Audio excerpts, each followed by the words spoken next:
بسم الله الرحمن الرحيم. السلام عليكم ورحمة الله. أهلا بكم مع فيديو جديد من فيديوهات قناة تطبيق زراعة سطحك للزراعة المنزلية. النهاردة هنشوف مع بعض الفجل والجرجير ازاي هنخفهم.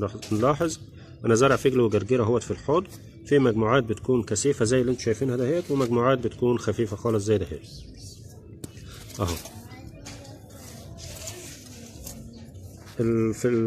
في الحقيقة أنا لو سبت الفجل والجرجير بالشكل اللي انتوا شايفينه دهوت الكثافة العالية دهيت بيطلع برضو كل حاجة، بس بيطلع ضعيف وبيطلع رفيع، فالناس بتشتكي بعد كده ان الفجل والجرجير رفيع. فانت بتعمل ايه؟ انت بتزرع الاول بزياده، لما بتيجي تبدر تقاوي بتبدرها بزياده، لان برضو بعض التقاوي بيحصل العصافير بتاكلها، وبعدها بيكون تقاوي بايظه وما بتطلعش.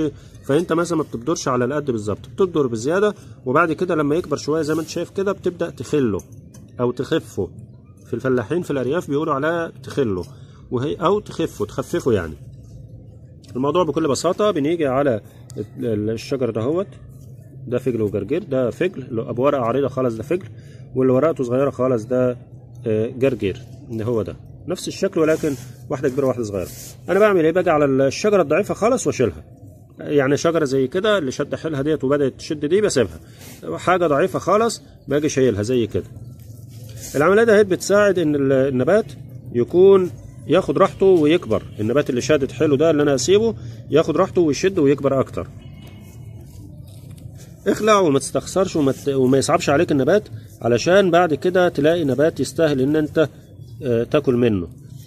وبعد ما يكبر شويه كمان، يعني انت طبعا ممكن دلوقتي ما تعرفش تخله او تخفه تماما، بعد ما يكبر شويه كمان ويبدا يظهر برضو مين الكويس ومين الضعيف، تبدا برضو تعمل له عمليه خف تاني، بحيث ان هو ما يكونش تقيل وماسك في بعضه زي ما انت شايف. العمليه دي مهمه جدا، محدش يكسل ان هو يعملها، محدش يستخسر النبات بعد ما كبر ويقول لا سيبه يكبر وخلاص، لان هو في الحقيقه هيكبر كلهم هيأثروا مع بعض، هيأثروا على بعض ويبقوا ضعاف، كلهم يبقوا ضعفانين وحالتهم سيئه.